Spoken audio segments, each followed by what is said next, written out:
Vamos, bro, this is JTLive. Welcome back to another episode of South Stand Stories. And it is the morning after, the afternoon after, the day after.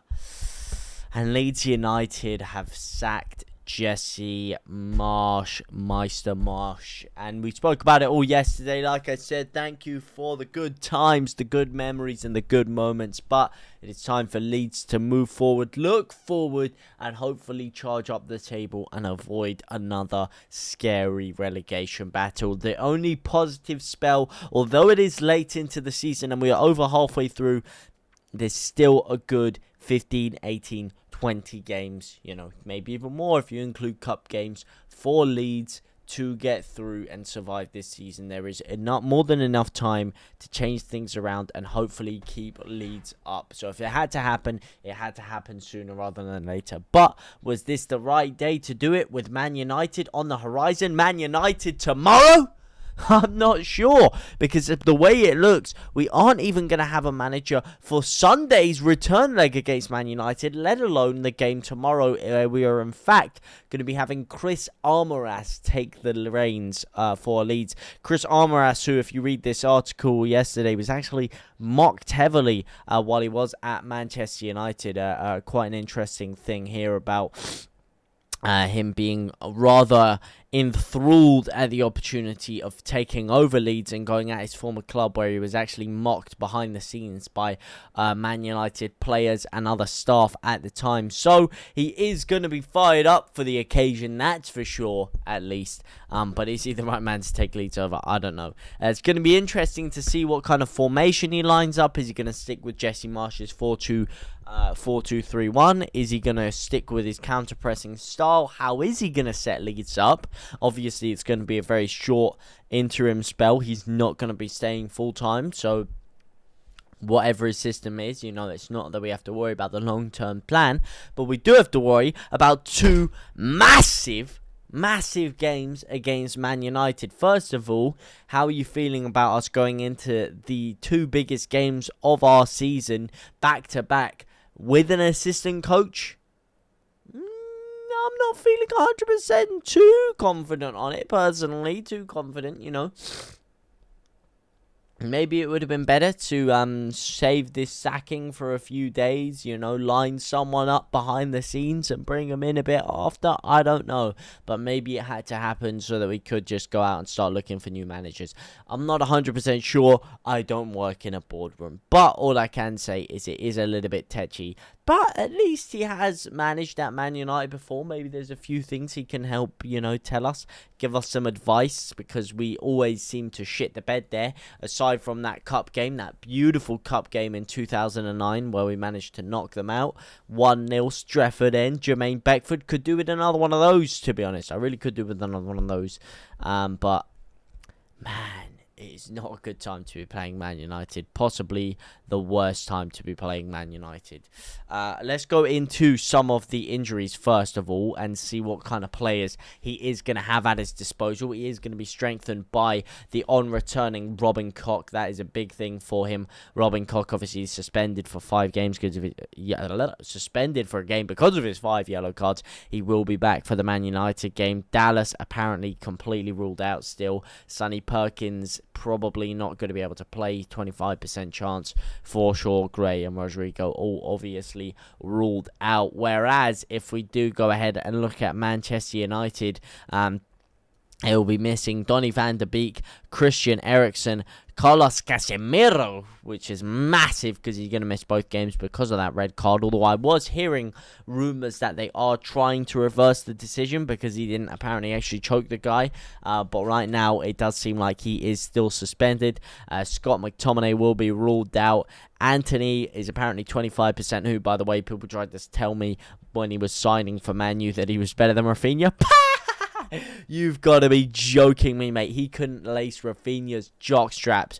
Butland, Martial, and Greenwood all out. Well, Butland's actually back, but Martial and Greenwood out. I don't know why they're even talking about him returning, to be honest. Really weird situation. I think if Mason Greenwood ever plays for that club again, that is an absolute shocker.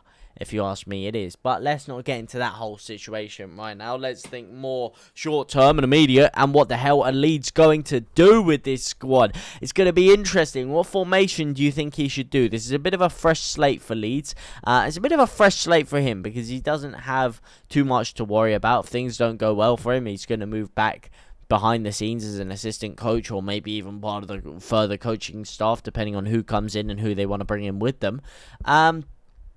But what kind of formation would you deploy with him, with the personnel that we have? Would you stick with the 2 holding midfielders in the double pivot? Would you go back to a single pivot and leave Tyler Adams there by himself? Maybe push Weston McKennie further forward? Maybe drop Weston McKennie? I know a lot of people seem to be quite unhappy with how he played and his weight and other factors of his game against Nottingham Forest. Would you go 4-3-3? Would you go more attacking? Would you counter-attack against a side like Man United, who themselves have a lot of quality going forward, so we can't leave ourselves too exposed?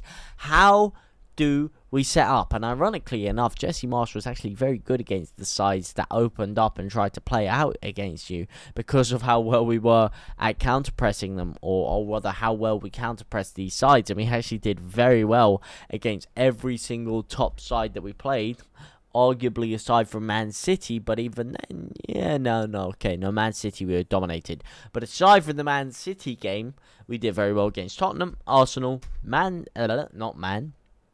Chelsea and Liverpool. Man City the exclusion. Man United, maybe it would have been another one. It's a tough time. It's a tough time for Leeds. It's a tough time. Do I see us getting anything out of this game? You know what? I do. We have to go at this. Some of those players now have no more shield to hide behind. That's the way it is. When performances are bad, you look at 2 things. You look at the players and you look at the manager. Once the manager goes, that shield of protection is gone. You look solely at the player, square in the eyes. Are you doing good enough, son? Do you deserve to play for Leeds United? I saw a lot of people walking against Forest. I saw people not caring if we won or we lost or we drew. Luke Ayling was one of the only people I saw that was actually up for the fight, that actually really cared deep into his heart and his soul if Leeds got anything out of that game. He's the only one that was playing it as if it was a cup final, as if it was our last game. Well, you know what? It doesn't get any bigger than Man United. It really doesn't. We've got a lot of new players in there and a lot of young players in there. And they have to get it. They have to be switched on now. Because guess what? The new manager is going to be watching this game. He's going to be watching to see how you do. He's going to be watching to see your character and how you're going to shine through these kind of things, because you no longer have the protection of Jesse Marsch. So the fan base will start to turn on some of these players if they don't pull their bootstraps up and put in a good performance. I feel like we will. Whether that's the optimist in me, the blindly following optimist, or the hope, I feel like we could get an upset. I feel like we could just get an upset and do them over. I think for Chris Armas, it'll be massive for him. You know, it'll be a big day for him. Him personally, I think that'll be good after the way he was treated at Man United. I think for Leeds fans in general, we need something to get us happy, to get us singing about, to get us believing again. And nothing does that like beating Man United. So you know what? Although it is a terrible time to lose Jesse Marsch, it is also the best time, because it's the best game to spring back against. Everyone, fans and managers and owners of this club right now are very, very down. It's a very bad state to be in. But you beat Man United. Oh, you raise everyone's spirits. Hey, maybe we even do the double against them. Could you imagine the scenes? We did the double against Man United. You know what? That's exactly what we're going to goddamn do. And that's the bottom line. Because I damn said so. My scores on the doors for this game.